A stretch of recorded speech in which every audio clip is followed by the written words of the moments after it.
Welcome to Cloudy Knit Crochet.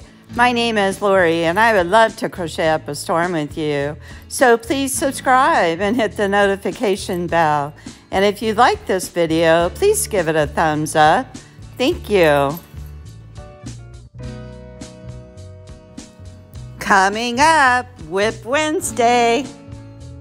Happy Wednesday, everybody. I can't believe another week has gone by. I hope you guys all had a great week since the last time we met last week. Now, last week I flew to visit my son, and he lives in Charlotte, North Carolina. And we had such a nice visit there with him, my husband and I. And the reason we flew back there was to celebrate his 33rd birthday with him. Now, visiting my son, one of the memories that came up that I thought I'd share with you, since on Wednesdays, I'd like to tell a little story. And going back to visit him, it reminded me of the day. So he graduated from college, and then he came home for a little bit and lived at home with my husband and I until he found an apartment here in the town where we live. And then he moved into his own apartment here in town. And he would come over to our house on a regular basis for dinner and stuff. And I'll never forget this one time. He came in the front door and he says, "I'm moving back east." And I was just like totally caught off guard. Everybody in the family knew that he was moving, and I was the last one to find out. And I was just so excited for him because it was going to give him more job responsibilities and help him in his career move. And so I had dinner with him and he talked about it and he was so excited and I was so excited. And then he left to go home. And then at that time, I went up in my room and I cried, knowing that my son was going to move across country. And I live here in California. And that was the time when my younger daughter was away for university. So she was already in another state. And then now I'm having another child move out of state. So I thought I'd share with you a little bit about empty nest syndrome. Most of my subscribers you guys are all about my age, and I'm sure you've gone through the empty nest too.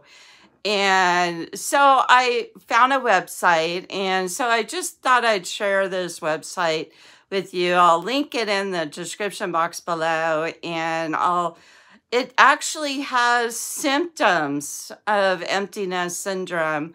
And as I look back now, I realize I had a fair amount of those symptoms. So let me, I have the website right here. So let me just read them to you. If you're not aware of empty nest syndrome, it is a thing.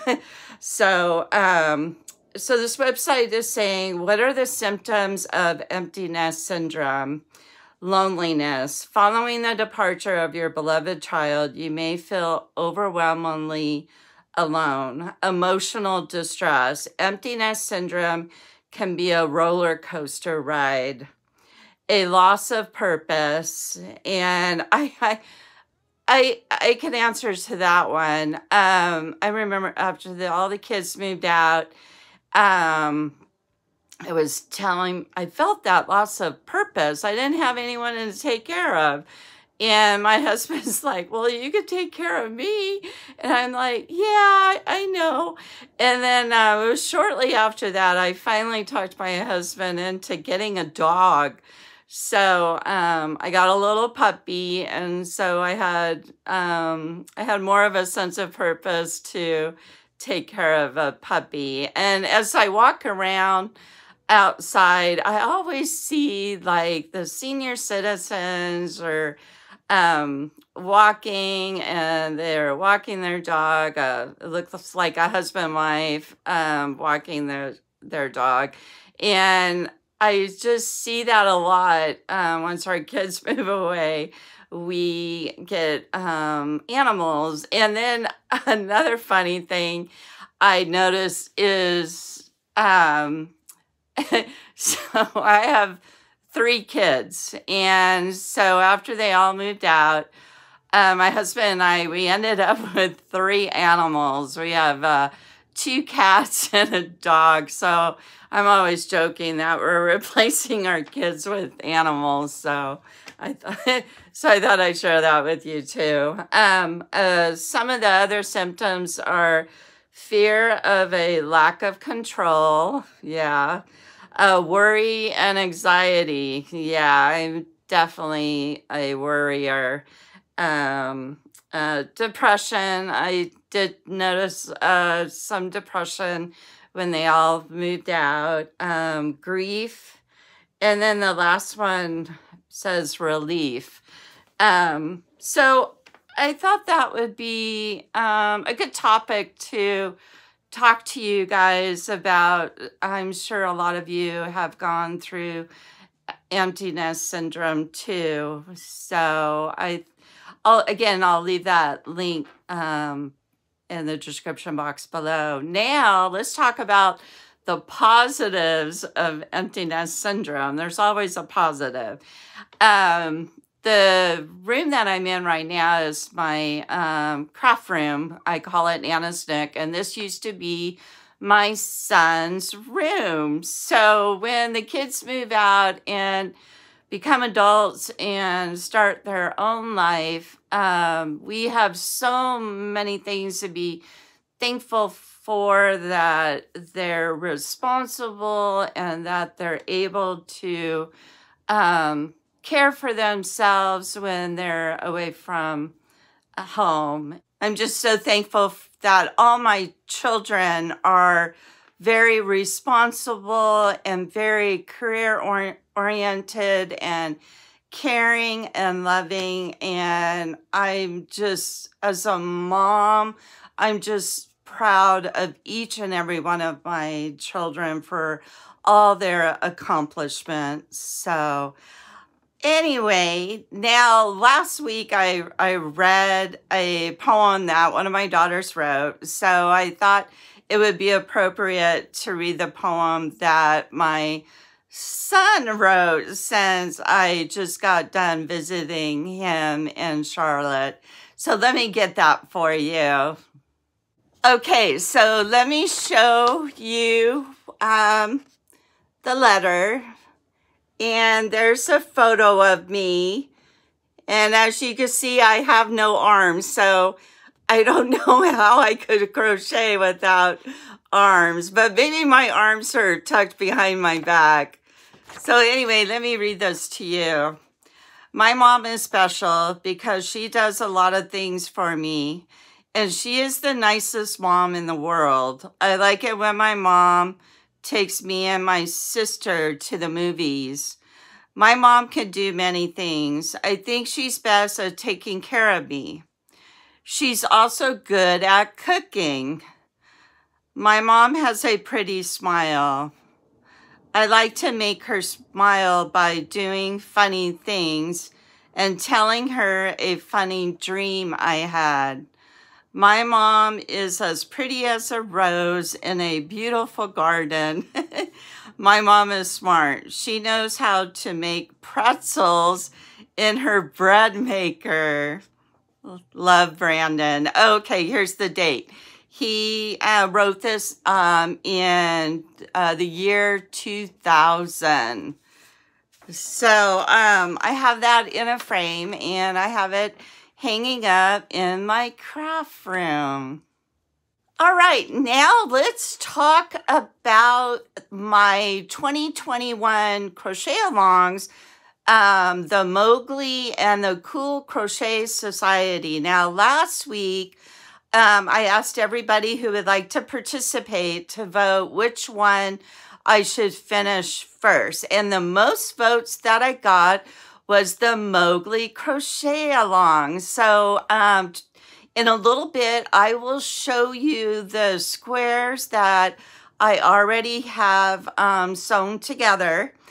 And I haven't worked on the Mowgli crochet along yet, especially since I was out of town for about 4 days visiting my son. So I didn't get in as much crochet time that I normally do. So I will show that to you.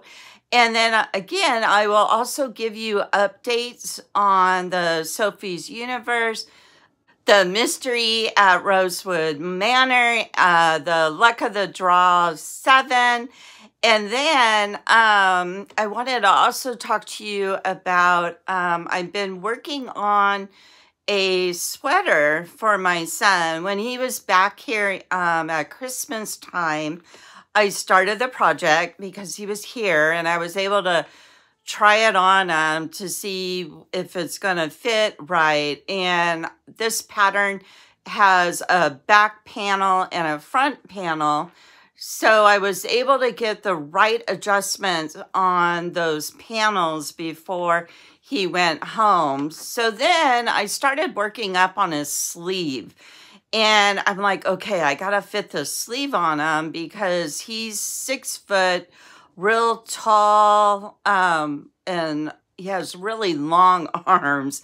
So I knew I had to measure these sleeves on him to get them right. So when I was there visiting him, I'm trying the sleeve on him that I already crocheted up. It was the circumferences of the sleeve was way too big for his thin arms.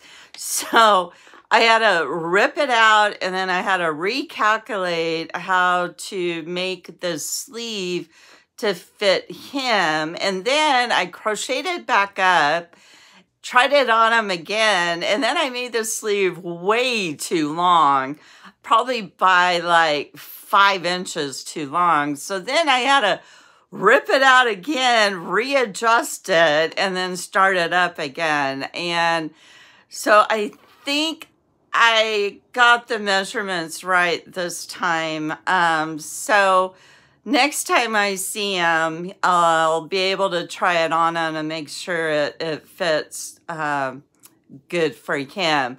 I've noticed when you make crochet up wearables, for me, there's a lot of ripping out, and then if it doesn't fit right, now I gotta make some adjustments to the pattern, and then at that point the pattern becomes more like a guideline for me to get it to fit them. Like my husband's sweater, he doesn't like his sweater real with a lot of positive ease in it. He likes it more fitted. So then I'm adjusting the pattern. I made a fair amount of wearables, but I'm not an expert at it at all. I'm still learning a lot, and I think every time I start one and rip it out and get it to fit right, I'm starting to learn more about wearables. So I'll share his sweater with you too. Still working. All right, so let's go and check out my WIPs. Now let's take a look at what's going on with my Sophie's Universe. I missed something when I was reading the pattern. At the beginning of the pattern, it was saying to use 2 different size hooks. And I think it was a H hook and an I hook. And to start the project, when you were working the circular portion out, to use the smaller hook, which is a H. I'm pretty sure that's what the pattern said, but don't quote me on that. Definitely read the pattern for yourself in case I'm making any mistakes. And then after you do the circular part, and then you start to square it up to move to a larger hook, to the eye hook. Now, I probably read it, but it didn't stick in my head. So I started this project with the eye hook. And when I got to the part about halfway through squaring it up, I realized it just wasn't laying really flat. It just didn't look right. And then I went back and I was reading the pattern, and then I'm like, oh, I was supposed to use a smaller hook at the very beginning. And I'm like, I am not going to rip it out. It was just the way it laid out. It wasn't that bad to the point where I was going to rip it out and start over. So I thought, okay, I'll just block it out now when it's at a smaller scale to get it just to lay a little nicer. So that is why my Sophie is all pinned up right now. All right, so since I was visiting my son, I didn't get a chance to work on this as much as I wanted to. I am working up the very last row right here for part 4. So that's how far I am on my Sophie. Next up is the Luck of the Draw 7. And this one, I'm all caught up. I'm making a basket. So at the very beginning of my basket, it's not going to take me very long to crochet around until my basket starts to get bigger. I am going to make some adjustments to the basket the pattern that I'm using. I want to make it a little bit bigger. So the pattern was saying how to make those adjustments to make a bigger basket. The pattern that I'm using for this basket, I purchased it on Etsy, and I will leave a link to that pattern in the description box below. So that's how far I've gotten on Luck of the Draw. And every Thursday, let's see, it was Thursday of last week, I was on a plane. So I definitely got on YouTube to see what the next clue was.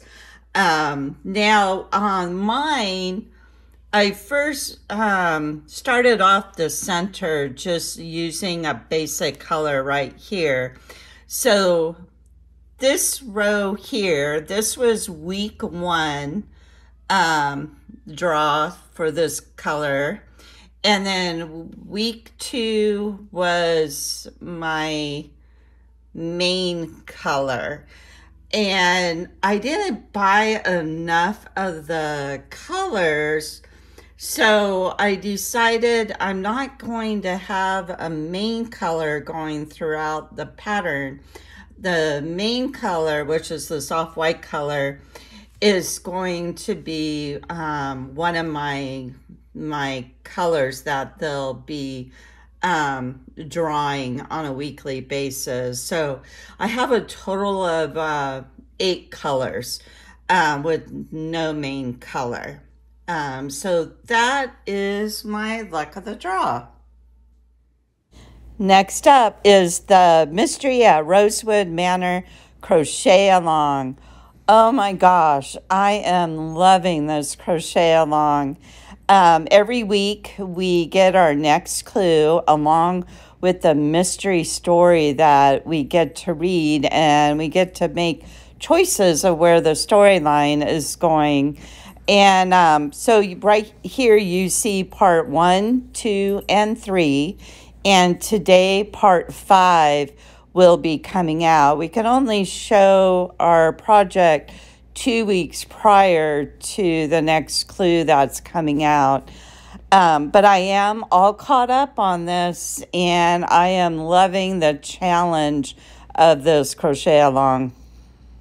Now here is my Mowgli crochet along that I started back in 2021 that I need to finish. And I thank everybody who participated in voting to let me know which crochet along to finish first. So thank you. I needed your help. So I have 2 rows that have been already crocheted up together. So let me show you those squares. Now I really enjoy doing this crochet along, and they have the creator of the Mowgli channel. She had different designers designing each of these squares. Now, I wish I could remember which square really gave me a lot of trouble to figure it out. I know it was one of these, but I can't really remember which one it was. So there's my Mowgli blanket so far. So I'm hoping this coming week I will continue working on this, and it will be another WIP that I will give updates on a weekly basis. And here are the pieces to my son's sweater that I'm making. Here's his sleeve right here that I've ripped out many times, and I hope this is going to be the right size for him. And then I have my cheat notes here for the sleeve. Oh, and speaking of the cheat notes, I had this really cute Notion bag that matched this pretty project bag that I purchased on Etsy. Unfortunately, I can't remember the name. But I lost the Notion bag. And in the Notion bag, I had a clover hook and one other hook. I had a tape measure. I had those collapsible scissors. And I had my notes that I started up when I was at my son's house. And I didn't realize I lost the bag until I got home. And I think what happened is I brought the project bag out of my backpack. I threw it on the floor of the plane. I thought I was going to crochet. I never did. And I kept kicking the bag. And since it's a drawstring bag, I think it just accidentally fell out. And I was so bummed. Especially since someone went to all the nice effort to make that handmade Notion bag. So, yeah, I was bummed. But anyway, so there is my son's sweater. One thing that I really like about the yarn community on YouTube is I get to hang out with each and every one of you who really enjoys fiber arts just like I do. And I have so much fun watching everybody else's channel in the community. I'm constantly I'm crocheting, and I want to be listening to something or watching something, and I tend to gravitate going and watching all the other yarny channels instead of watching a movie. I just enjoy seeing what everybody else is making. And sometimes when I see people making different projects rather than that I'm making, I'm like, oh, I want to do that. Oh, I want to do that. I want to make that too. And then I realize, okay, Lori, slow down. You can't make everything. But anyway, I am just so glad to hang out with all of you, and thank you for subscribing to my channel. And I just love crocheting up a storm with each and every one of you. Bye for now, until we meet again.